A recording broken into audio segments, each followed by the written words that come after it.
እንግዲህ ቤተሰብ ስንተኛው ዙር ብለን ርዕስ እንያዝለት። ድራማው እንደ አዲስ ሊጀምር ነው። እንግዲህ ዛሬ ሩታ ተነስታለች። ልጇን ይዛ ወደ እናቷ ቤት ልትሄድ እህቷ መታ ልትወስዳት ተዘጋጅታለች። ሰላም አለይኩም ሀገር ዩቱብ ቻናል ተከታታዮች ውዶች፣ የማሮች፣ የሀገሮች ልጆች በያላችሁበት ሰላማችሁ ብዝዝት ይበል። እንዲሁም ክርስቲያኖቶች ሰላማችሁ ይብዛ። እንግዲህ ዛሬ እህቶቼ ሰሞኑን የሚፈጠረው ነገር እያያችሁ ነው። እሱ ምንድን ነው? መጀመሪያ አብርሽ ሁለቱንም ነው ማጣት አልፈልግም። ሩታም የልጄና እናት ሄርሜላም ጥሩ ናት ብሎ በመሀል ነበር የተቋረጠው ቪዲዮ። ቀጣይ ደግሞ ሄርሜላ ስታለቅስ እኔ እኮ አፈቅርሃለሁ ምናምን ስትል፣ አብርሽ ደግሞ እኔ እኮ በካሜራ ላይ ባይወጣ ጥሩ ነበር፣ እኔም እወድሻለሁ ግን እያስፈራራች ነው። እንግዲህ ማነው የምታስፈራራው? ሩታ ናት። እሱም በልጁ ማለት ነው። እና ስለዚህ እኔ አልጠላሽም አፈቅርሻለሁ ብሎ ትክክለኛው ተናገር ብሎ ጓደኞቹም የሷም ወንድም ሲሄዱ ተናግሯል። የህይወት አታበላይ ሲባል እንግዲህ ያያን ይዛ ሩታይ ደግሞ በቀሏን አንድ ብላ ጀምራለች። እሱም ዛሬ እህቷን ጠርታ ቡታጅራ ለሁለት ወር እናቴ ቤት ልቀመጥ ነው፣ ከፈለክ ልጅህን በሳምንትም በሶስት ቀንም በቀን በቀንም እየመጣ ማየት ትችላለህ ብላለች።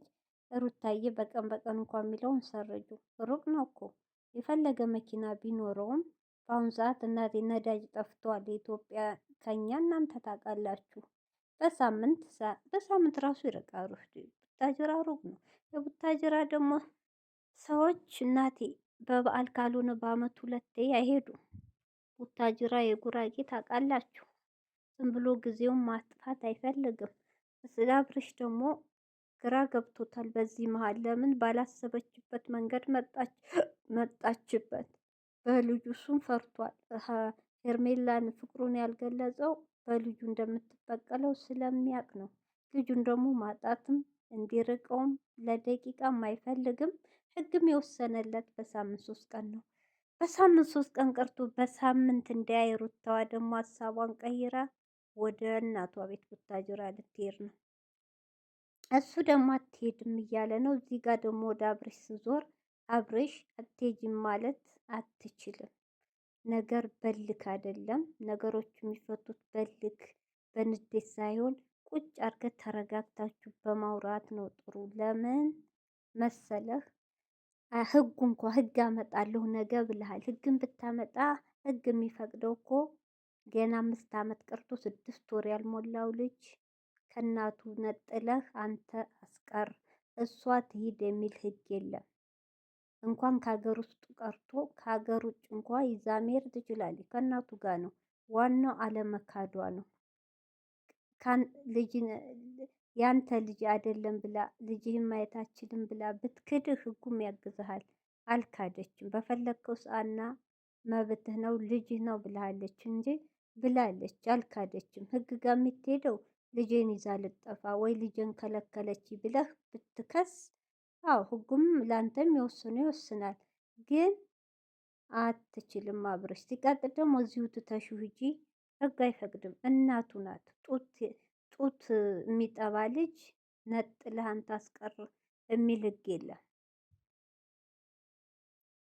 ስለዚህ አብርሽ ያለ አማራጭ እልክ። እሷም እልክ ላይ ናት፣ አንተም እልክ ላይ ናችሁ። አሁንም እሷ ደግሞ ሩታ በጣም የተቀያየረችው ሄርሜላን አፈቅርሻለሁ ስላልካት ነው። እሷ አንተን ልጃችን እናሳድግ እንደ ድሮ ፍቅራችን ብላ ወደ አንተ ልትመልስ ስትል፣ አንተ ደግሞ በቃ ይሰልችቶኛል ጭቅጭቅ ብለህ ወደ ሄርሜላ ዙርሃል። ስለዚህ እሷ ደግሞ በልጅ ነው የመጣችው። አንተም ፈርተዋል። በልጄ ትመጣብኛለች፣ ደካማ ጎኔ ልጄ ነው ብሏል። በጣም ከባድ ነው። ሩታ ደግሞ አይ ሄዳለሁ ጠብቃለሁ ሂደህ አንጣ ህግ ብላለች። አስባችሁታል? ህግ የወሰን እንደገና ሌላ ብጥብጥ ሊነሳ። እውነት በጣም ያስጠላል። እህቶቼ እንዴ አብርሽ ተረጋጋ። 2 ወር ያለችው ከ2 ወር በኋላ ትመጣለች። ከዛ ድረስ አሁን ለበዓል መሄዳችሁ አይቀርም ቤተሰብ ጋር ቀን በቀን ታገኘዋለህ። ከዛ ውጭ ደግሞ መኪና አለ። በሳምንት 1 ቀን በሳምንት ባችል በ15 አንድ ቀን ሂደህ ማየት ልጅህን አልከለከለችም። እንደገና ህግ ጋር እንደገና ክስ እንደገና። ኧረ በጣም የደበረ የእናንተስ ትዳር ተለያይታችሁም ምንም ልጁ በመሀል ህፃን ልጅ እየተሰቃየ ነው። በቃ አንተም ችግ አንተም ምልክ እሷም ምልከኛ። በጣም ይደብራል። ግን እህቶቼ ትዳር ላይ አንድ ሰው ትዕግስተኛ መሆን አለበት። ሁለት ተናዳጅ ሁለት እልከኛ ከሆነ በመሀል የሚጎዳው ማነው? ልጅ ነው። እንደነዚህ አሁን እነሱ ሁለቱም እልከኛ ናቸው። እየተፋቀሩ እየተዋደዱ ግዴታ ተለያዩ። ቢለያዩም ግን ልጅ ያገናኛቸዋል። ልጁ ደግሞ በመሀል ይኸው አሁንም አብርሽ ደስተኛ ህይወት እኖራለሁ ብሎ ሄርሜላን ቢመርጥም ምንም መቼም ደስተኛ አይሆንም። ብጥብጥ አለ አሁንም ለልጁ ሲል አሁንም እስከ ቢያንስ እንደው 5 ዓመት እንኳን ሆኖ ህግ ቢያዝለት እናት ካልፈቀደች አይሆንም አይሆንም። እናት ጥላ ስትሄድ እናት ልጅህን እንካ ብላ ስትሰጠው ህጉም ያግዘዋል። እናት ልጄን ነው ያለችው እንጂ እኮ አልጠላችም። ስለዚህ አብርሽ ህግ የሚለውን ትተህ በጸባይ ብትይዝ ይሻልሃል። በጸባይ እልክ አያዋጣም። አክስቲቱ ሲጀመር ወደ ሩታ ነው ወይ እሷ ቤተሰብ ወይ ደግሞ ሄርሜላን አፈቅርሻለሁ ስላለ ወደ ሄርሜላ ህይወት ስለጀመረ ሁሉም ተናደውበታል። ከሩታ ጎን ናቸው። በጣም ይደብራል። ብቻ እንደዚህ አይነት ትዳር በተለይ እህቶቼ እንደው ገና ያላገባችሁም ፍቅር ውስጥ ያልገባችሁ እንደው ተረጋግታችሁ አትቸኩሉ ለሁሉ ነገር። ለምን መጨረሻ አያምርም። በተለይ ስታገቡ ሚዲያ ተጠቃሚው ከሆነም ፍቅራችሁ በውስጥ ሁሉ ነገራችሁ በውስጥ ሚዲያ የወጣ ነገር ምንም አይቆይም፣ አያምርም፣ አይዘልቅም። ለምን ያም ለኔ ነው። ሴቱ በአሁኑ ሰዓት አዲስ አበባ ላይ በተለይ ያሉ መኪና ያለው ቤት ያለው ታዋቂ ሆነ በቃ እንዲህ አይናቸውን አውጥተው እንዲህ ልጅ አለው ሚስት አለው አያገባ እነሱ ጋር ጣጣ የለም።